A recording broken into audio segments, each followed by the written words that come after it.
Today we're trying London's craziest dining experience. This restaurant behind me is a grocery store in Notting Hill by day. Then at 7 p.m, it transforms into the original Tuna Fight Club. Whoa. I feel like I'm Luke Skywalker about to attack this tuna. Where they fly in a huge 350 kilo bluefin tuna which costs £15,000 from the Spanish coast. And every week they butcher it in front of an audience of diners. We posted this experience over a year ago and it got tens of millions of views, and today we're back to uncover the full story.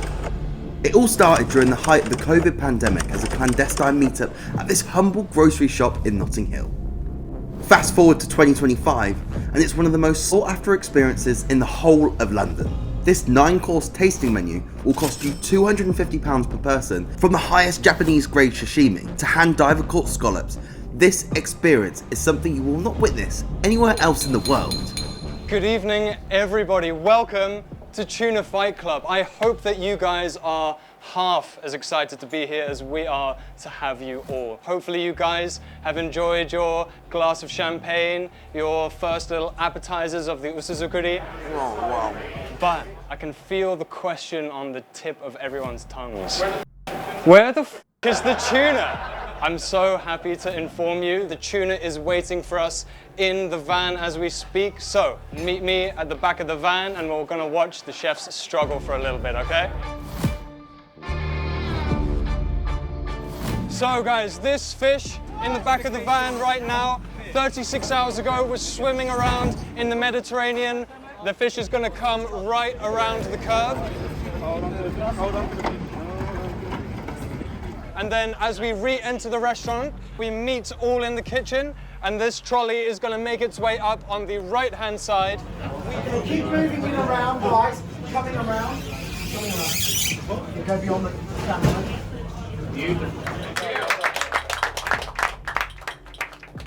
My name is Felix. I will be your tuna tutor for today, the omakase sensei. One of the reasons why we know that this is an Atlantic bluefin tuna is because of the concealed dorsal fin along the back of the fish that raises while it's hunting. The chefs now are going to start cutting the fish, and we're butchering it in the style of the Japanese method.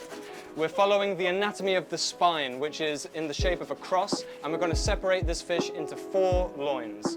This cut that has just been removed is the collar of the bluefin tuna, and in Japanese this is called the kamatoro. It's the single fattiest part of the fish anywhere on its body. We are in the extremely privileged position that we're able to serve this exclusive cut of fish. You will not see kamatoro anywhere else in London.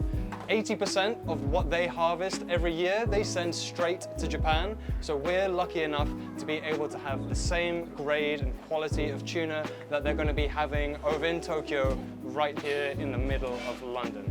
This is the akami loin. And akami literally translates to red meat. These animals have a hunting range of surface level to about 1,000 meters below sea level, and that's where it's capturing all of its diet. What Yuji and Chef Bizwash over there are doing, they've taken the loin and they've cut it into sections.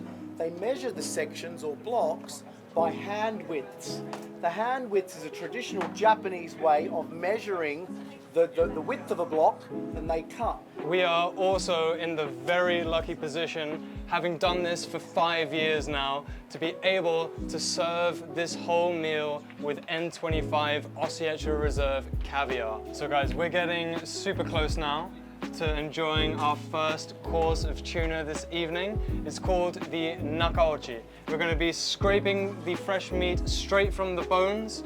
Everyone is going to receive a piece of seaweed paper, and then you're going to get a nice big helping of caviar as well. I can feel the anticipation in the room. Some hungry eyes going around. We're going to have the super fresh 0-day aged fish up here, and then in a moment our chefs are also going to set up a section down here where we're going to have the 9-day aged fish as well.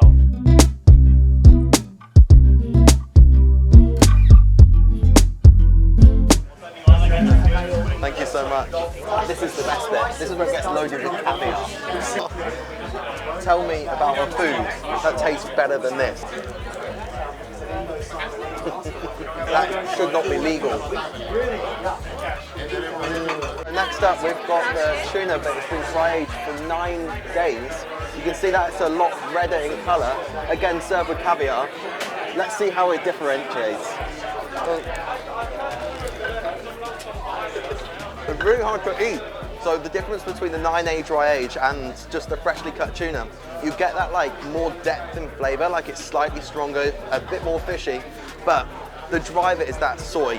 It's that umami, that caviar. It just brings this like freshness, this saltiness. As a bite of food goes when it comes to sushi, where'd you go from here? Snoop Dogg, yippee-yi-yay. I tell you where we're gonna go from here. A little palate cleansing miso soup. Exactly what you need when you've just been stood outside in the cold and watching this tuna be delivered. They've just made something look so simple, taste so delicious. Look behind me. Look at all the people. Literally every single person is stood up. They've got energy. They're chatting to one another. They're looking their friend in the eye. They've got a glass of wine in one hand. They've got sushi and tuna in the other. Not a single person on their phone in sight. Everyone's just stuck in the moment of this amazing experience. It almost makes me look small. And I tell you what, not a lot of animals make me look small. With all of the tuna broken down now, it was time for me to take a seat and be taken on the most insane seafood journey, starting with these unbelievable scallops cooked over live fire. This one is the grilled hand-dived orkney scallop. We char it with a scallop butter and we're serving it with a wasabi and cucumber oroshi with a scallop roe and blackberry sauce underneath. And that's the beauty of this. Yeah, you've got that fish that's like the star of the show, but they've also got other seafood. You've got the scallop and then there's a lobster tail later on too.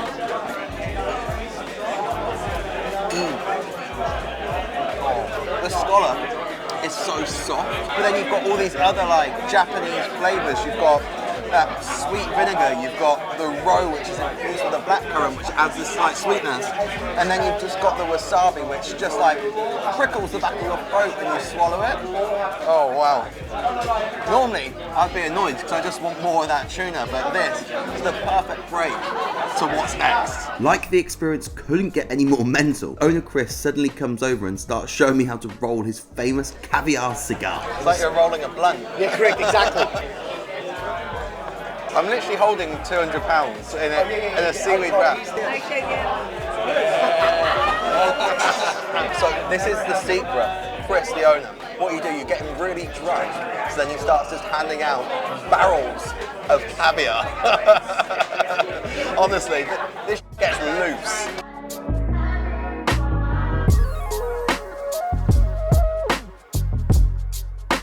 Back onto the on-menu items. Next up, now we're going to the 4 different cuts of tuna which are prepared 4 different ways. We're starting off with the akami. This is the leanest part of the tuna, and then it's got like a candied pistachio crumb on top.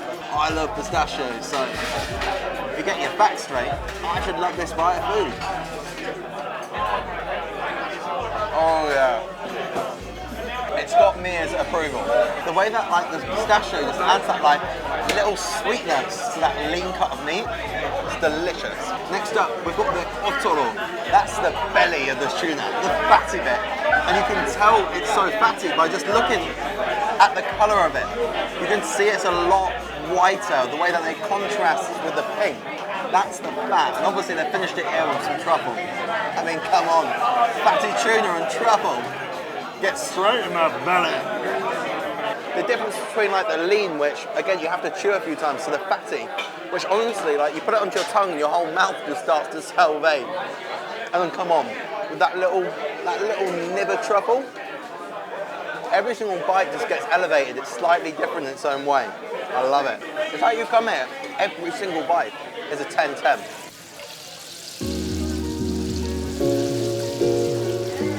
So for the next course, before we get presented with our final flight of tuna, is the lobster tempura.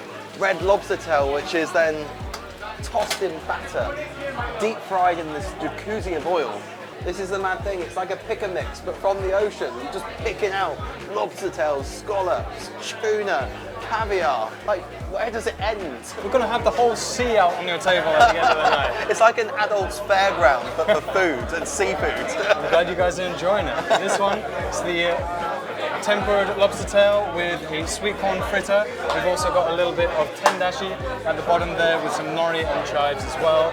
I'm past the point of caring about chopsticks now. I'm like, it's just finger food, isn't it? The best finger food in the world.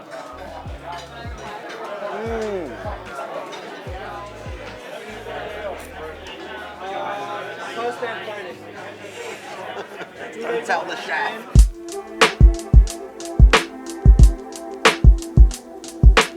And now it's time for the penultimate course. This is the nigiri. You can see the chefs in front of me, the way that they're molding, the way that they're shaping that rice with the most perfect amount of pressure, where the rice just holds onto that piece of tuna, but ever so slightly, that when you bite it, that rice just instantly explodes in your mouth.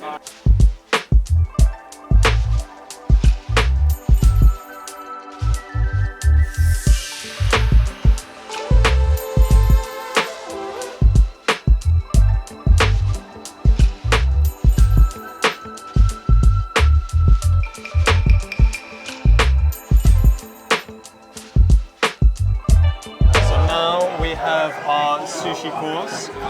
So, from right to left, we have first the dashimaki tamago.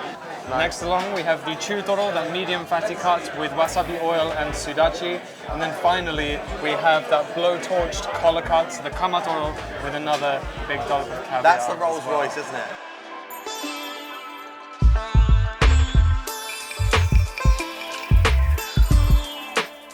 So you saw, about 2 seconds ago, there was 4 pieces of nigiri.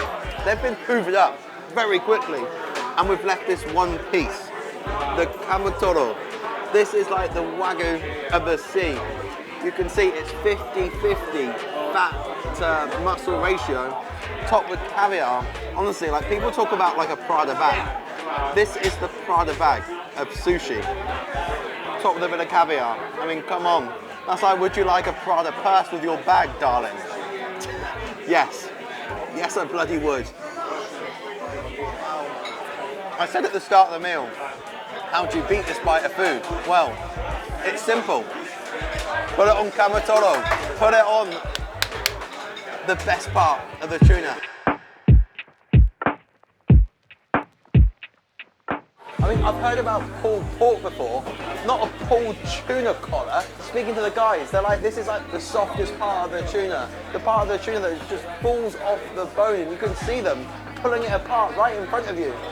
Oh, the smell, you can just smell it. It's literally like inhaling into your nostrils, goes right into my brain, down my body. My whole body is starting to feel it and feel a bit, whoa. So guys, this one is the final savory course of the evening. It's the roasted kamatoro donburi. The collar that you saw being removed straight at the beginning got roasted in the oven this whole evening downstairs. We're serving it on a spring onion and ginger rice with a shiso, myoga and cucumber salad. Yum. Yum, yum, yum, yum, yum, yum. It doesn't get much better than that. From that tuna, literally coming straight out of the van into the back of the restaurant and then butchering it live, and then they showcase it in so many different ways. It's utterly bonkers.